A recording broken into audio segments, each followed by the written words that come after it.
Pega a sua Bíblia, querido, em nome de Jesus Cristo. Nós estamos hoje no terceiro dia da série de mensagens às 7 igrejas do Apocalipse. Quando Mateus disse aqui, a igreja, o evangelho não está em alta, eu acho que ele deu uma bisoiada no meu esboço. Mas Deus já começou a falar desde o louvor, olha que lindo isso. Apocalipse capítulo 2, a partir do verso de número 12.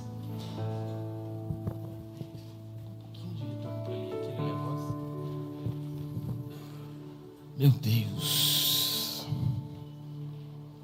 Apocalipse 2, e nós vamos ler do 12 ao 17. Quem trouxe Bíblia, obrigado, Denis. Quem trouxe Bíblia, acompanha na Bíblia. Vamos usar essa arma que você tem aí. Quem não trouxe, acompanha no Data Show que a Carol vai colocando para a gente na sequência. Diz assim: e ao anjo da igreja que está em Pérgamo, escreve: isto diz aquele que tem a espada aguda de 2 fios. Eu sei as tuas obras e onde habitas, que é onde está o trono de Satanás, e retens o meu nome e não negaste a minha fé, ainda nos dias de Antipas, minha fiel testemunha, o qual foi morto entre vós, onde Satanás habita. Mas umas poucas coisas tenho contra ti, porque tens lá os que seguem a doutrina de Balaão, o qual ensinava Balaque a lançar tropeços diante dos filhos de Israel, para que comessem dos sacrifícios da idolatria e se prostituíssem. Assim tens também os que seguem a doutrina dos nicolaítas, o que eu aborreço. Arrepende-te, pois, quando não em breve virei a ti, contra eles batalharei, contra a espada da minha boca. Quem tem ouvidos, ouça o que o Espírito diz às igrejas. Ao que vencer, darei eu a comer do maná escondido, e dar-lhe-ei uma pedra branca, e na pedra um novo nome escrito, o qual ninguém conhece, senão aquele que o recebe. Aleluia. Toma o seu assento em nome de Jesus Cristo.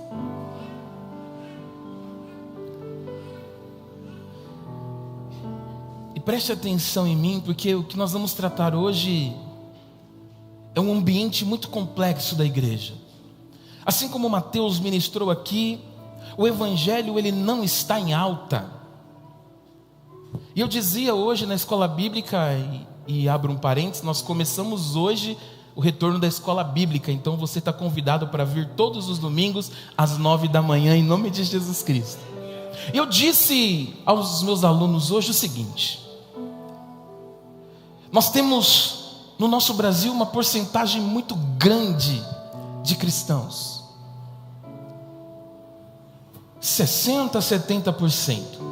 Se nós somamos aí dos 209 milhões de pessoas, se não me engano esse é o número,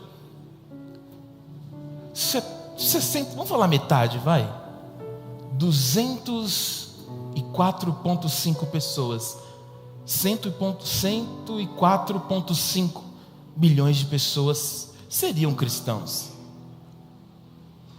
Se esse número de pessoas todos vivessem um evangelho puro, um evangelho verdadeiro e real, que é a palavra de Deus, nós não estaríamos vivendo como estamos vivendo hoje. Porque a igreja teria um poder muito grande de escolher o presidente da república, os governadores dos estados, os deputados, os vereadores, prefeitos e aí por diante. Mas por esse número ser um número tão grande, mas ao mesmo tempo um número tão sem expressão, porque são pessoas que não compreendem a palavra, ou de alguma forma leem a palavra, mas não querem a praticar. E essa era um pouco da situação da igreja de Pérgamo. Pérgamo era a capital de Éfeso. Era uma cidade muito importante culturalmente falando, e era uma cidade onde habitava nela todos os governantes daquele povo, da Ásia.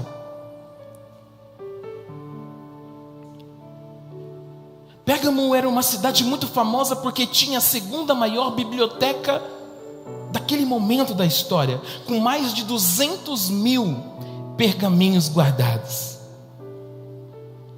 Só que ao mesmo tempo, por ser uma cidade tão importante culturalmente e politicamente falando, era uma cidade onde havia muitos deuses e muitos templos pagãos. Pérgamo foi a primeira cidade que no ano 29 a.C. construiu o primeiro templo, um templo formoso e muito grande para adorar a César. Então era uma cidade onde se proclamava o nome de César, o imperador, a todo momento. Enquanto em algumas cidades se adoravam a César de vez em quando, em poucas vezes, Pérgamo era uma cidade que todos os dias tinham que adorar a César, dizer: ó rei, o grande César. A dificuldade que o povo de Deus tinha nessa cidade, qual era? Nós todos sabemos que não servimos a dois senhores. Só que agora o povo de Deus está em uma cultura, em uma cidade, em uma sociedade que adora simplesmente a César e a diversos deuses. Só que toda vez que o nome de um Deus era levantado, tinha que se dizer: e a César também damos glória. Quando eles falavam assim: olha, toda honra seja dada ao Deus Zeus, que era o maior Deus para ele naquele momento, eles tinham que dizer em seguida, na sequência: a César seja dada toda a glória. Se isso não acontecesse, a pessoa seria morta. Agora imagina a igreja de Cristo estabelecida em Pérgamo. Se eles não adorassem a César quando proclamassem o nome do Senhor Jesus Cristo, eles seriam mortos automaticamente. Então nós compreendemos que a cidade estava totalmente envolvida na idolatria. Lá nós temos um Deus deles que é muito famoso e muito antigo, Asclépio, o Deus da cura. E eu achei interessante isso. Adoradores vinham todos os anos a esse templo, porque eles entendiam que Asclépio era o Deus da cura, e o símbolo desse Deus era uma cobra, uma serpente. Então o pátio desse templo, desse local criado para adoração do Deus Asclépio, era um pátio lotado de serpentes, cobras. E uma pessoa, quando chegava àquele pátio, ela entrava ao pátio e se deitava no chão, porque quando as cobras começassem a passar por cima dela, na sequência ela sairia desse lugar curada.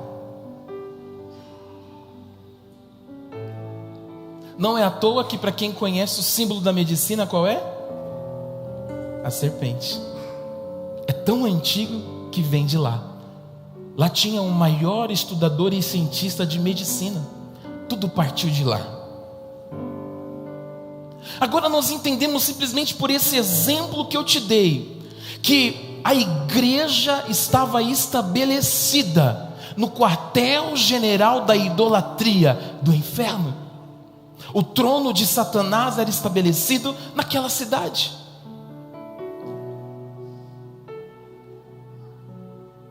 As pessoas não conseguiam mais caminhar, não conseguiam mais fazer nada sem ter um Deus para elas serem devotas, sem proclamar um Deus e na sequência proclamar a César.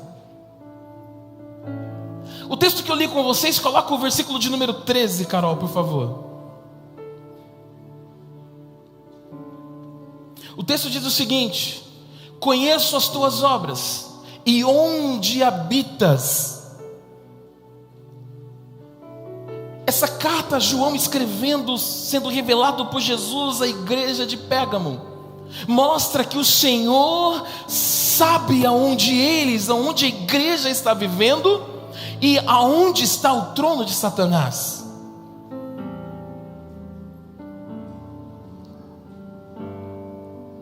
O trono de Satanás não estava nas edificações. O trono de Satanás não estava em objetos. Porque tem pessoas que ainda acham e vivem dessa forma. Satanás não habita em lugares, mas habita em pessoas. Ele, habitando em pessoas, ele começa a ditar sistemas e a promover uma nova cultura. Está entendendo agora?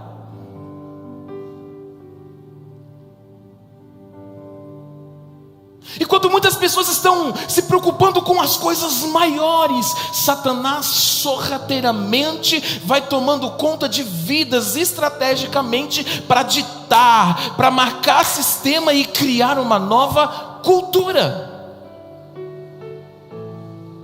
Então o trono de Satanás, quando é marcado, ele é marcado por quê? Por pressão e sedução. Satanás não vai aparecer na forma que a gente vê nos desenhos ou nos filmes. Satanás, ele vai gerar uma sedução. Talvez uma mulher muito bonita, porque Satanás entende a falha que está tendo no seu casamento, e ele envia uma mulher linda para te seduzir, e no meio da sedução ela vai te pressionar. E quando ela te pressionar, se você não vigiar, infelizmente, chega o erro. Satanás pode enviar um homem que vai te dar a atenção necessária que você não está tendo lá na sua casa. Vai te seduzir pelas palavras. Vai te seduzir pelos toques. E no momento específico ele vai te pressionar para que você ceda e infelizmente cometa um pecado. Quando Satanás estabelece o seu trono, o que vem na sequência? Cegueira espiritual. Nada a ver. Isso não tem nada a ver. Não, isso não vai mudar a minha história. Não, isso não vai manchar a minha comunhão com Deus. É só um gole. Ah, querido, a cegueira espiritual começa a entrar na vida das pessoas. Assim como a igreja em Pérgamo estava rodeada da politicagem, mas o que era maior era a idolatria. Como diz aquele ditado: água mole, pedra dura, tanto bate até que fura. A água pode furar uma pedra? Pode. Satanás não pode ler a tua mente, mas ele sabe o que está acontecendo na tua casa. Ele pode gerar para você um contrato milionário, mas a venda nesse contrato não está a sua prestação de serviço, está a sua alma. Satanás pode gerar para você a melhor oportunidade da sua vida, mas o resultado disso não vai ser uma condição financeira estável para você, mas vai ser um futuro enterrado no lamaçal do pecado.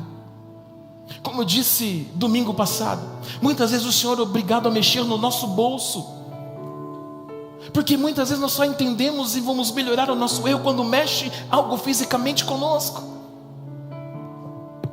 Agora nós temos a igreja em Pérgamo totalmente voltada a uma igreja e as suas redondezas em muita idolatria. Olhe para nós hoje.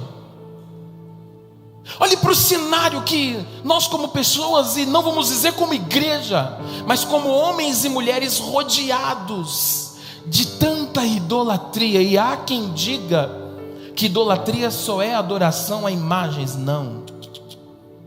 A tradução para idolatria quer dizer o seguinte: tudo aquilo que tira o foco de Deus da sua vida. Um carro pode ser uma idolatria. A chave de uma casa pode ser idolatria. Um aparelho eletrônico pode ser idolatria. O seu comércio, o seu estabelecimento, o seu sonho pode ser a sua idolatria. O seu filho pode ser a sua idolatria. Uma doença que não sai da sua vida, que você não é curado, sabe por quê? Porque pode ser a sua idolatria.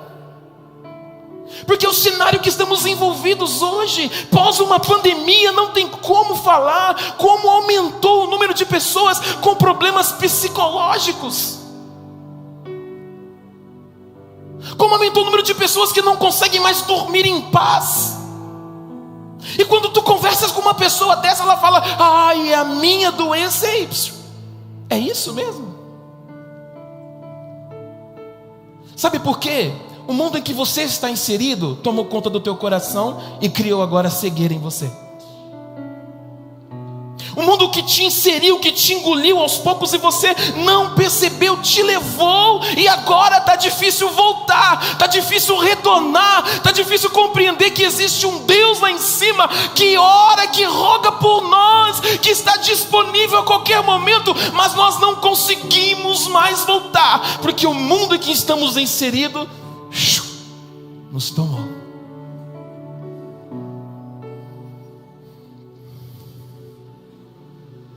Nós entramos no misticismo. Sabe o que é isso? A inclinação em acreditar em forças naturais, a inclinação em buscar coisas que vão nos dar descanso, a inclinação que vão nos dar coisas que vão nos dar alívio. Aumenta o volume aí, Breno. Acho que me aguenta esse negócio. Põe aí. Faz um acorde de sétima maior.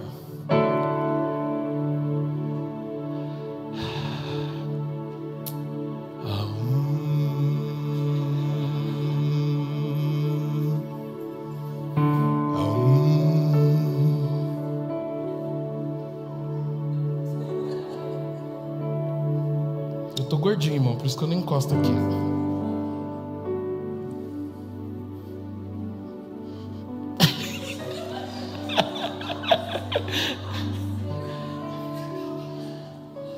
Amor, eu vou voltar inteiro para casa. Meu Jesus. Eu estou tão engolido por esse tempo que eu estou procurando coisas que vão acalmar a minha mente. Eu vou começar a meditar agora. Eu vou procurar lugares que trabalham com forças de pedras. Aí o cara deita lá, Breno.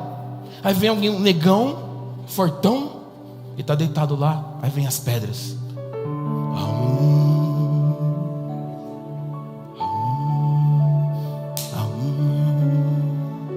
Ei, você está sendo engolido por isso e não está percebendo. Não existe meditação para cristão. Não existe a áurea da mente. Vai se converter, vaso. O que existe é um Espírito Santo que opera dentro de mim, que conhece as minhas necessidades, que sabe aquilo que vai mudar a minha história. Então o que diz Mateus quando eu entro na minha casa? Aumenta esse troço aí, Breno. Eu vou lá pro meu quarto. Ei, eu vou lá pro meu quarto, fecho a porta, dobro os meus joelhos e falo: Senhor, não estou conseguindo. E sabe o que acontece? Vem uma presença sobrenatural, vem um poder tão transformador, que me faz tirar aquela dor, que me faz tirar todo o cansaço. Quando eu saio de volta, quando eu saio para fora, eu estou pronto para lutar, porque eu sei que serei vencedor. Aleluia. Ei, para de ser engolido. Para de ser engolido sem perceber.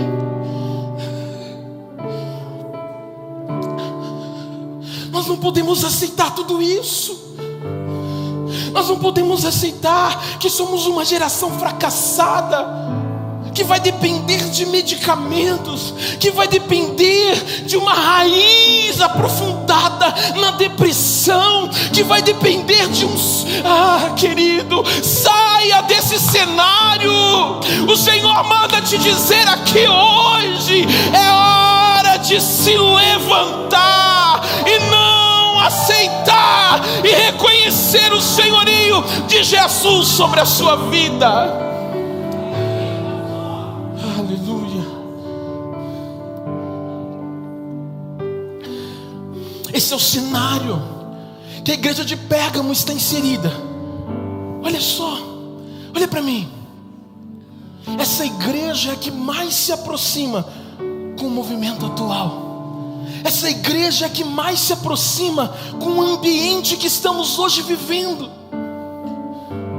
Essa igreja é a que mais caracteriza um bando de pessoas fracas, um bando de pessoas que abrem mão talvez de um dia de orar, porque sentiu uma cãibra na unha do dedinho. Posso te contar tanta história, aliás, testemunhos de escolhas que eu e minha esposa fizemos e fomos honrados por elas. Não estou dizendo para você fazer como eu e ela fizemos. Eu estou te dando um direcionamento para você entender que se você se posicionar, a tua história também vai ser diferente. Aliás, a tua casa também vai ser diferente. Aliás, o teu trabalho também vai ser diferente. Aliás, o teu sonho de ter um comércio vai ser diferente. Aliás, o teu sonho de comprar uma casa vai ser diferente. Qual era a postura dos cristãos de Pérgamo? Olha só, eles não fugiram do mundo, eles encararam o cristianismo de frente. O texto diz no versículo 13: sei onde você vive. Há duas formas de entender essa palavra viver, e aqui é empregada neste momento do texto, quer dizer viver definitivamente. Apesar de ser um cenário de idolatria, apesar de ser um cenário tão difícil, eles fizeram daquele lugar a casa deles. Não estava aqui, mas eu vou falar. Se você está na empresa e está passando por dificuldade, não quer dizer que é para você sair de lá, não. Quer dizer que é para você enfrentar de cabeça erguida, porque lá vai ser o seu lar e Deus vai te erguer lá, em nome de Jesus. Eles não abriram mão do nome de Cristo. Eles não ficaram relativizando. Não. Eu adoro a só um Deus, a só um Senhor, e Ele é o consumador de tudo, Ele é o Senhor da minha vida. Não importa o que acontecer depois disso, mas eles iam cultuar, adorar ao Senhor. Aumenta esse negócio de novo, Breno. Eles erguiam as mãos e não tinham medo de dizer quão grande é o meu Deus, e completavam dizendo assim: olha, pega essa aí, todos são de fé, quão grande é o meu Deus.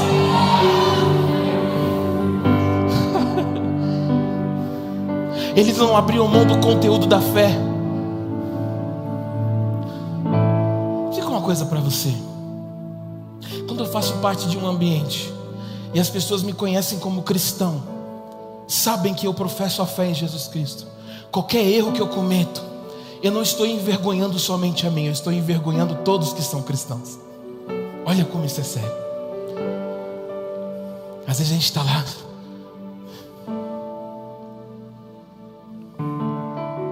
você não é crente? Aí vem aquela famosa frase: crente igual esse, eu não quero ser. Lembra do número que eu falei lá no começo? Por isso que não acontece muita coisa. Eles não abriram mão do conteúdo de fé que receberam. Disso que você vem viver aqui na igreja, receber para esse tempo de alimentação, que é a palavra de Deus como alimento para a sua vida. E aí quando você voltar para a sua casa, a segunda-feira vai ser como todas. Vai ser... Eu lembro que só a Vitória falou que ela ama acordar segunda-feira. Irmãos, é crente mesmo. verdade, irmão. Domingo, vamos falar da nossa rotina, né, amor? Domingo a gente acorda, começou hoje, acorda cedo, vem para a oração, 9 horas escola bíblica. A gente vai chegar em casa por volta de meio-dia, que a gente chegou hoje, né, Mar? Foi isso, meio-dia. A Bianca já fica na igreja porque não compensa ela voltar para casa, né? Aí a gente chega em casa, almoça e já começa a tomar banho para vir para a igreja de novo. Aí a gente vem para a igreja, o ensaio do louvor é uma bênção, nossas 16 horas vai até o começo do culto. Depois, acabou o culto, a gente vai cumprimentar os irmãos, tomar o café maravilhoso que a pastora Marcelene faz. Aí conversa com um, conversa com outro. Nós vamos chegar em casa, tem dia que 10h30, 11 horas. Irmão, acordar cedo na segunda. E a Vitória deu essa. Ai, pastor, eu amo acordar segunda de manhã. Eu falei, mulher, você ser crente. Mas o que eu quero te explicar com isso? O que você está recebendo como alimento aqui hoje, esse conteúdo de fé para a sua vida, quando você chegar segunda-feira, talvez vai estar tudo igual, mas o seu coração já não vai estar envolvido com o cenário que você vive. O seu coração está alimentado com um conteúdo de fé que vai fazer, eu quero ver quem recebe isso, que vai fazer a sua semana ser a melhor de todas. Porque é não abrir mão do meu conteúdo de fé, é não abrir mão dessa palavra, é compreender que nessa palavra eu tenho tudo que eu precisarei para ser um grande vencedor. Aleluia. Só que nem tudo são flores. Hoje eu emagreço um pouco, gente, meu Deus. Em Pérgamo havia uma postura recomendada por Deus, mas também havia uma prática que o próprio Deus reprovava. Coloca o versículo. Eu acho que é o 14, Carol. Mas algumas poucas coisas tenho contra ti, porque tem lá os que seguem a doutrina de Balaão. Olha para uma pessoa aí e fala para ela: tu está servindo a doutrina de Balaão?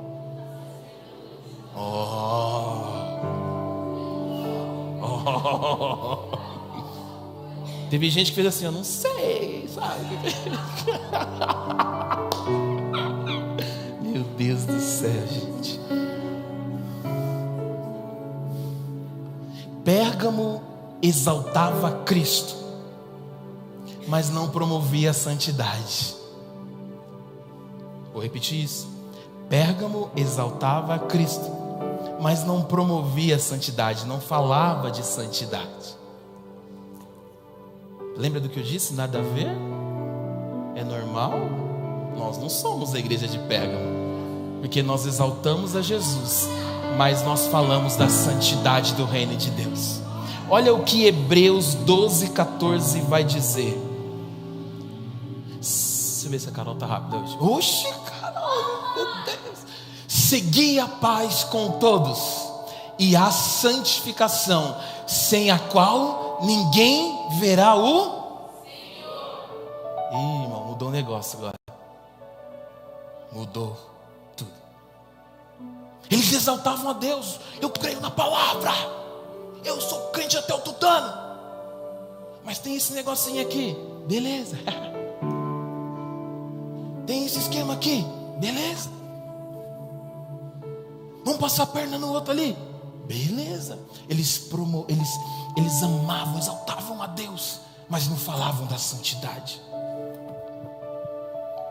Deixa eu explicar uma coisa para você.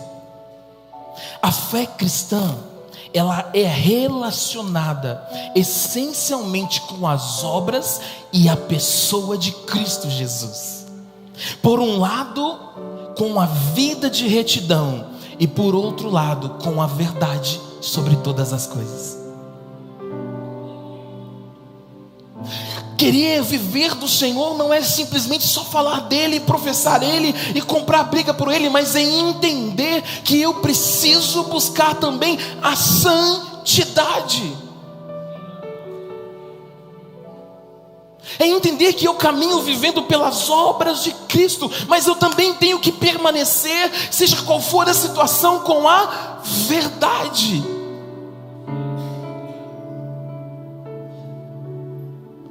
Querido, a verdade pode ser mais difícil do que for, mas compreenda algo: a mentira vai trazer um problema muito sério para você, e talvez uma marca que vai ficar por toda a sua vida.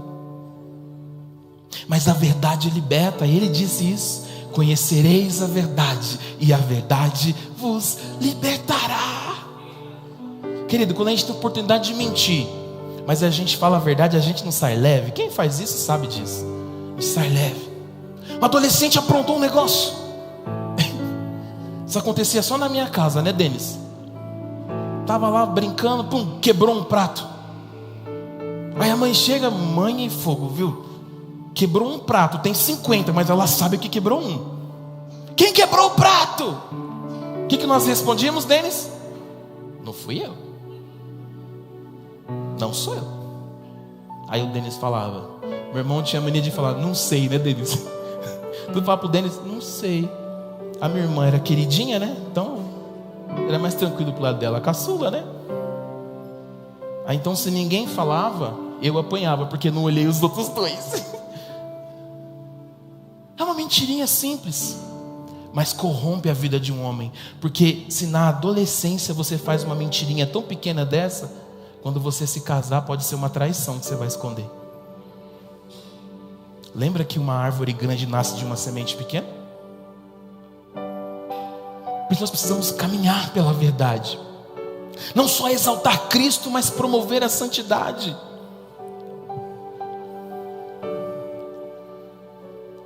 O que era essa? Coloca o texto aí de novo, Carol. Apocalipse 2:14, eu acho, Carol. Põe lá para nós. Porque tens lá os que seguem a doutrina de Balaão. O que era essa doutrina de Balaão? Lá em Números, eu acho que no capítulo 22 ou 25, o que está escrito lá? Balaão era um cara que tinha dons, que tinha um chamado e tal, mas ele resolveu se perverter. Ele resolveu fazer uns negócios por debaixo dos panos. Ele resolveu fazer algumas coisas que não eram de acordo com as leis do Senhor. E aí ele chama o rei, deixa eu ver se eu lembro o nome dele, eu acho que eu anotei aqui, ó.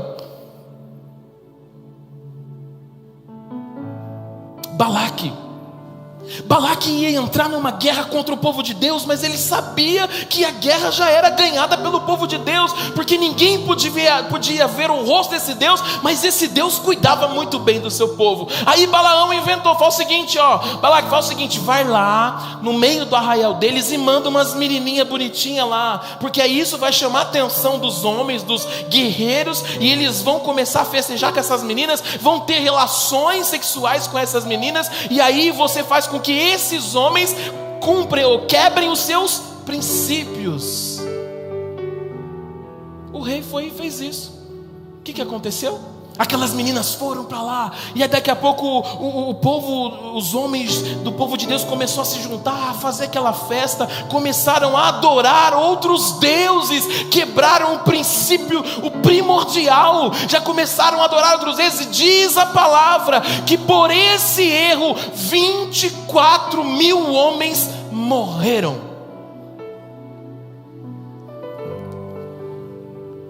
O que o texto está dizendo para a gente em Apocalipse? Olha a estratégia de Satanás. Ele criou um ambiente e engoliu aqueles homens pela sedução.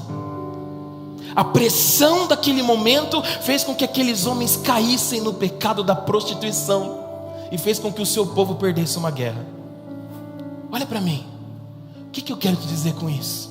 É a estratégia de Satanás nos dias de hoje. Ele não vai chegar da noite para o dia te dar um carro zero. Ele vai criar um ambiente. Ele vai preparar o ambiente para que, se você chegue lá, seja seduzido por aquilo e infelizmente perca a guerra. Fala sobre os nicolaítas. Os nicolaítas ensinavam que o crente não precisa ser diferente. Tem uns crentes que vivem nessa ideia, não precisa ser diferente. Quem disse?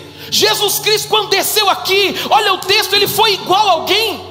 Ele sofreu as consequências de não ser igual a ninguém e mostrar um evangelho verdadeiro, e ainda por onde passava, vidas eram alcançadas, transformadas. Nós vimos mortos reviver, coxos começaram a andar. O que o Senhor está falando conosco hoje, igreja? É hora de entendermos o ambiente que está tentando nos tragar. Eu não sou um crente que não preciso ser diferente. Sabe por quê?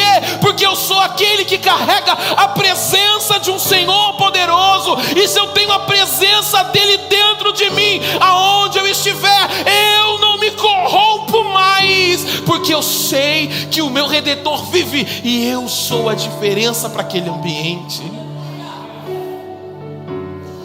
Eu contei um testemunho aqui, eu não posso contar com todas as palavras hoje,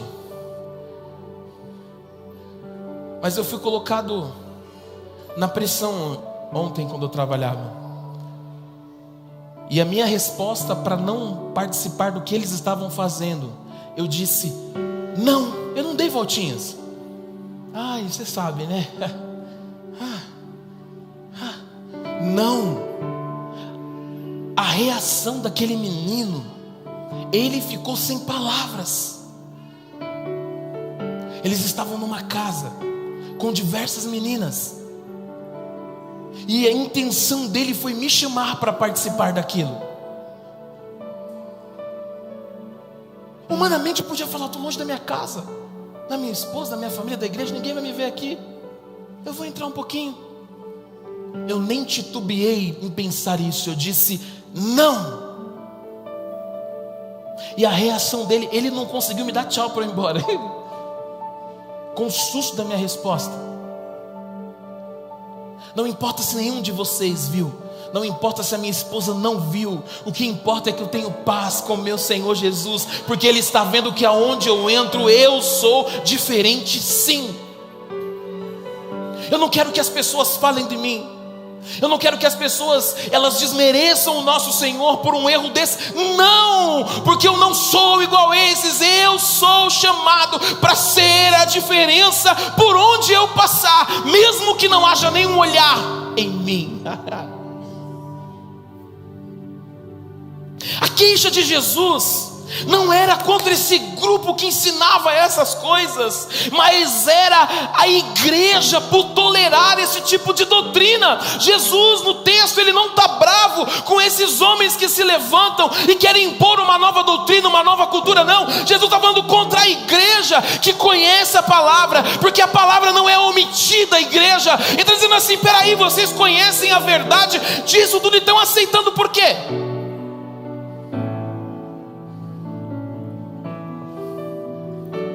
Se você quiser anotar isso, o que cremos deve moldar nosso caráter, deve influenciar o nosso comportamento e deve produzir em nós novas posturas. O que cremos deve moldar o nosso caráter, aquilo que ninguém vê, somente Deus, deve influenciar o nosso comportamento e deve produzir em nós novas posturas. Se eu creio em Jesus na sua palavra, a partir de agora isso aqui não serve mais para mim, eu não quero. Se eu creio em Jesus na sua palavra, eu não quero mais fazer isso. Sabe por quê? Porque isso está transformando o meu caráter e está me dando uma nova postura. Coisa mais linda para uma pessoa é quando ela decide seguir Jesus de verdade, confiar na palavra e mudar o posicionamento, porque até as pessoas se assustam com isso.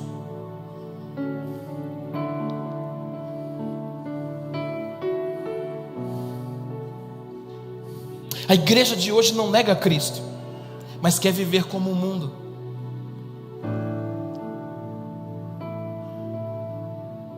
A igreja de hoje não nega Cristo, mas quer viver como o mundo.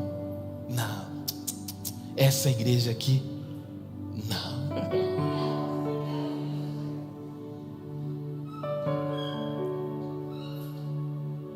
Fale de Cristo, mas não fale do pecado e nem de comportamento. Não. Quero ver quando nós recebemos a palavra da verdade, se o nosso comportamento não muda. Tem pessoas que falam palavrão até dormindo. Vou mais longe. Tem gente sonhando com pornografia. Deus está falando para mim isso aqui agora. Sabe por quê? Porque o seu comportamento não foi mudado ainda. Ô Denis, pode baixar o retorno aqui, eu acho que está dando microfonia. Tem gente que não consegue andar 10 segundos sem pensar porcaria. Por quê? Porque o seu caráter e o seu comportamento não foi transformado por essa palavra ainda.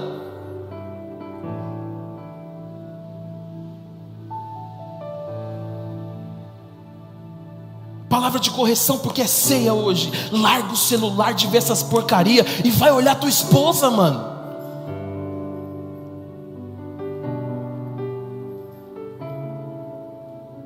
O mundo está ditando isso, mas nós não aceitamos isso.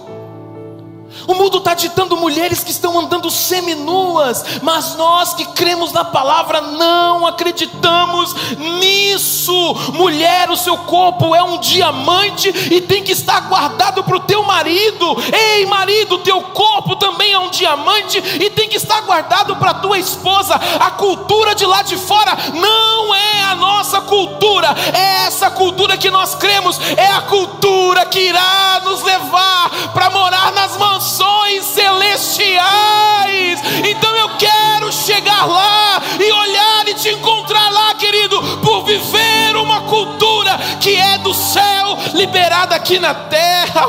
Aleluia. Oh, meu Deus. O problema está na nossa mente. Porque isso não é problema de comportamento, é de mente. 2 Coríntios 5,17.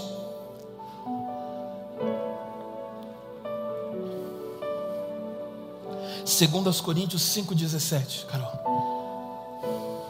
Olha o que Paulo está dizendo.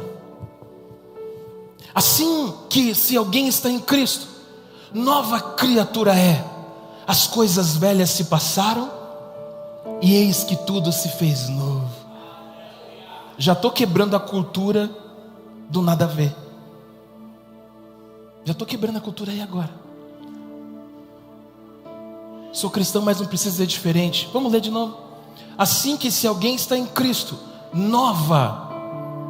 Se você quiser até circular essa palavra na sua vida, nova criatura é. As coisas velhas já se passaram, eis que tudo se fez novo. Você vai se deparar com situações que você não estava preparado, mas não esquenta. Porque em Cristo Jesus você é nova criatura. E agora você tem o Espírito Santo para te coordenar, para te alinhar e para te levar para o lugar certo. E qual era a solução para essa igreja? Jesus, o grande médico, prescreve simplesmente uma coisa: uma cirurgia cardíaca. O arrependimento. Porque o arrependimento exige mudança de opinião sobre o pecado. O que quer dizer isso? É muito sério o que eu vou falar e vou falar para você compreender isso. Quem decide pecar não é Satanás, é você. Sou eu. Somos nós. Quem decide escolher qualquer situação estranha ou errada não é Satanás, somos nós.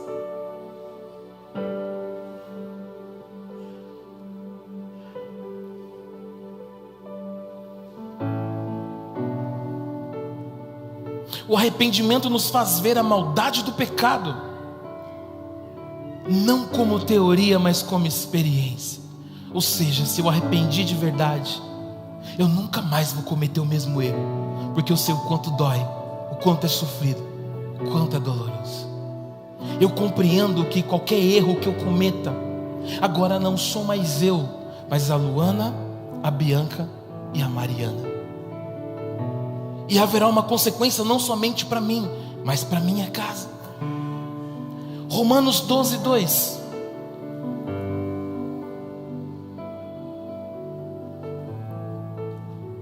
E não sedes conformados com este mundo, mas transformai-vos pela renovação do vosso entendimento. Não se conforme com isso. Olha o que eu estou dizendo: que a sua mente, o seu entendimento seja renovado para não aceitar mais qualquer coisa, para não se encher com pouca coisa, querido. tudo que o diabo pode estar te ofertando, te preparando, compreenda que o céu é maior do que isso. Tudo que você pode estar passando hoje, compreenda que o céu é maior do que isso. E isso você não pode ter por preencher a tua vida, mas o que tem te preencher é escolher a verdade, é ter o seu entendimento renovado em saber que o Pai está nos aguardando. E se permanecermos firmes, Ele tem uma promessa para cada um de nós, que desejarmos escolher a melhor parte. Versículo 17, Carol, Apocalipse 2,17. Se você está com a sua Bíblia, tiver com caneta, abre lá nesse texto. E nesse texto você sublinha e escreve: minha meta de vida. Por quê? Olha o que diz o texto: quem tem ouvidos, ouça o que o Espírito diz à igreja. Ao que vencer, darei a comer do maná escondido, e dar-lhe-ei uma pedra branca. A Bíblia usa uns negócios estranhos, umas linguagens.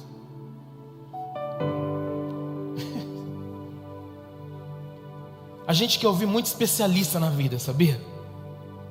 Tem aqueles que ouvem os especialistas políticos para estar inteirado na política. Tem aqueles que gostam de ouvir os sociólogos, que são meio maluquinhos nas ideias. Tem aqueles que gostam de sentar num divã, é isso que chama, né, irmão? Para falar com o psicólogo. E tem aqueles que gostam de ouvir os teólogos da vida. Mas o texto está dizendo o seguinte: quem tem ouvido, ouça o que o Espírito diz à igreja. Eu estava orando ontem, da virada da noite. Eu disse para a pastora de manhã: Deus falou comigo, e eu ouvi uma voz, parecia que estava presente comigo, e falou aquilo que eu precisava como direcionamento para a minha vida. É muito maravilhoso ouvir direcionamento de Deus para a sua vida, mas mais lindo ainda é você estar na sua casa, no seu trabalho, onde você estiver, e ouvir o Espírito Santo falar contigo, querido. Isso não tem valor. Aqueles que se arrependem, Jesus promete um maná escondido. Vamos entender isso. Quando o povo estava lá no Egito, quando eles não tinham mais o que fazer, não tinham como plantar, não tinham como ter nada para a sua vida. Ei, Deus fala: Moisés, avisa o povo que eu vou mandar comida para eles. Querido, a orientação de Deus veio para nós até agora, porque hoje não é um só dia de levar uma chibatadinha, não. Hoje é um dia de entender, para aqueles que permanecem, Deus tem um maná escondido, preparado para cada um de nós. Aquele povo lá no Egito estava cansado, fadigado, porque eles estavam andando em círculos, não tinham o que fazer. Mas houve um momento que eles saíam para fora de casa, e o maná caía do céu para a vida deles. Então, se você, como um cristão, como homem ou mulher que decide permanecer firme no Senhor, você vai sair para fora da porta da tua casa, aleluia, vai sair para trabalhar, para conquistar o pão. Deus irá enviar o maná sobre a tua vida. Todo aquele povo foi sustentado durante anos e anos. E hoje o nosso maná é Jesus, o pão da vida para cada um de nós. Precisamos ter fome disso. Eu já estou há 40 minutos ministrando a palavra. Eu consigo ver olhares cansados. Mas eu tenho certeza que se você estiver em casa, na frente da televisão, você não estaria dormindo ou com sono. Maná do céu é exatamente isso. É ter fome para receber esse alimento, ter desejo por esse alimento. Porque Jesus é o pão que desceu do céu para saciar a nossa fome. Então aquilo que o mundo me proporcionava, agora não me proporciona mais, porque o alimento do céu preenche a minha vida, e eu não sinto mais falta de nada, porque o Senhor completou o meu ser e o meu coração. Agora o que eu amei foi isso: a pedra branca. Pelos antigos, a pedra branca era conhecida como a pedra da vitória. Também significava perdão. Quando havia qualquer tipo de... Como é que chama? Quando está no tribunal? Julgamento, obrigado. Quando havia qualquer tipo de julgamento, duas pessoas se enfrentando, o juiz tinha uma pedra preta e uma pedra branca na mão. Então, para quem ele entregasse a pedra branca, essa pessoa era perdoada e absolvida. Olha Deus falando com a gente de novo. Os vencedores nos jogos também recebiam pedras brancas com o seu nome gravado na pedra. E olha o que mais lindo, lá nos jogos o vencedor recebia, e eu quero ver quem já vai entender e já vai dizer: eu recebo. Quando o vencedor chegava no final da competição como o ganhador daquilo tudo, ele recebia uma pedra branca, escrito o nome dele, e aquele vencedor com aquela pedra branca, todo o povo tinha que sustentar ele durante toda a vida dele. Sabe o que Deus está dizendo? Além de trazer maná do céu, Ele está nos dando o direito de viver uma nova vida, de acordo com os critérios dele, mas também Ele gera sustento sobre as nossas necessidades. Então não é em vão.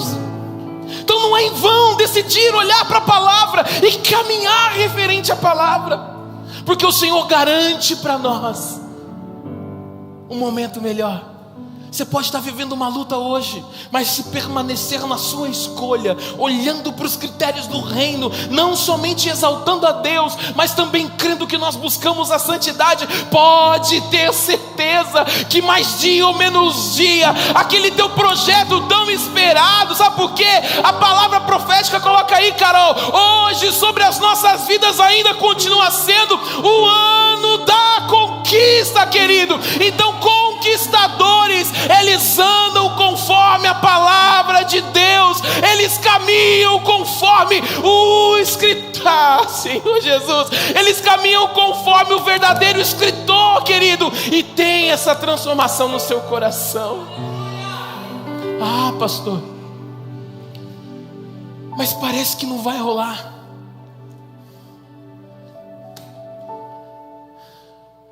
Tenha critérios.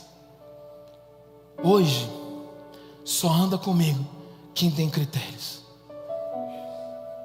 Hoje só caminha comigo quem tem fé por isso. É um direito meu de escolher isso, porque eu não quero perder minha salvação. Eu não quero comichões no meu ouvido. Faz isso, dá um jeitinho nisso. Não, porque eu sei que o meu Redentor, Ele irá me suprir no melhor e no pior momento da minha vida.